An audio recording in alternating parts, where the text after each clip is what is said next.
జట్టుగా లేదు. కాబట్టి అప్పుడు ఆడేవాళ్లలో జట్టును తెచ్చుకుని మనం పక్కన పెట్టుకుంటే 4 సీట్లు వస్తాయి కదా, పోయేదే ఉంది. నెక్స్ట్ ఎలక్షన్లో ఇప్పుడు క్రిందటిసారి కొన్ని రాష్ట్రాల్లో 0 ఉంది. ఫర్ ఎగ్జాంపుల్ ఆంధ్రాలో కావచ్చు, తర్వాత కేరళలో కావచ్చు, తమిళనాడులో కావచ్చు, ఇట్లా 0 ఉన్నది. ఒక్క సీటు కూడా రాలేదు Bharatiya Janata party. Next election లో ప్రతి రాష్ట్రం నుంచి కూడా భారతీయ జనతా పార్టీ పార్లమెంట్ సభ్యుడు ఉండాలి. ఇది వాళ్ళ ప్లాన్. నరేంద్ర మోడీ, అమిత్ షాల యొక్క ప్రధాన ఉద్దేశం రాష్ట్ర వ్యాప్తంగా కాంగ్రెస్ బలహీనపడిపోవాలి. దేశవ్యాప్తంగా రాష్ట్రాల్లో ప్రతి రాష్ట్రంలో కూడా బీజేపీ ఎంపీ ఉండి తీరాలి.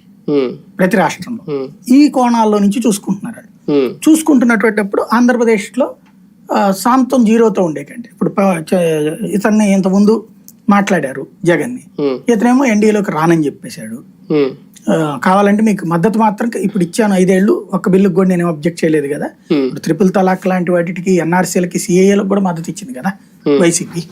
అట్లాగే ఒక్క దాంట్లో కూడా వాళ్ళు వ్యతిరేకించలేదు, విభేదించలేదు, మోడీ గురించి వ్యక్తిగత కామెంట్లు చేయలేదు, లేదా భారతీయ జనతా పార్టీ నిందించింది లేదు. కాబట్టి ఇంతటి సహకారం నేను ఇచ్చాను, అలాగే సహకారం ఇస్తాను అని చెప్పుకొచ్చాడు జగన్మోహన్ రెడ్డి.